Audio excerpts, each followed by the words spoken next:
Λοιπόν, γεια σας. Τώρα θα σας δείξω έναν τρόπο να κατεβάσετε το GTA San Andreas online. Λοιπόν, πρώτα πάμε... Σκάσε εσύ. Λοιπόν, μπαίνουμε στο gamesportal.org. Πάμε εδώ και γράφουμε GTA San Andreas.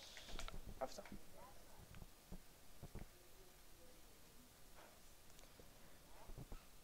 Κατεβάζουμε αυτό εδώ που λέει GTA San Andreas Sin Multiplayer England Rus 2010.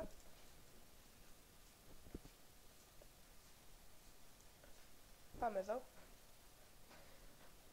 Πατάμε αυτό εδώ και κατεβάζει. Αλλά πρέπει να έχετε τώρα. Όταν κατεβεί, πάτε στο Google, πατάτε αυτό εδώ. Μπαίνετε εδώ και πατάτε download. Όταν το πατήσετε θα δείτε αυτό εδώ που λέει mirror by C8MP team. Τέλος πάντων, το πατάτε, το κατεβάζετε και συνεχίζετε. Τέλος πάντων, συνεχίζουμε. Θα έχετε αυτό εδώ. Μπαίνετε.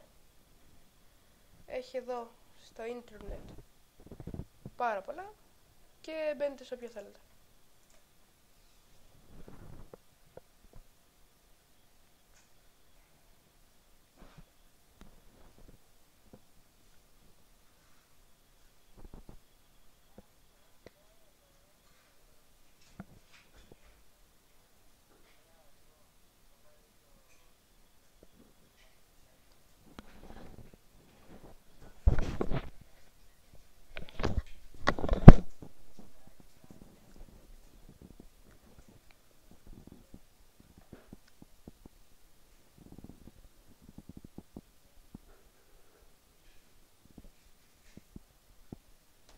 Λοιπόν, εδώ πλέετε το σκι σας και παίζετε.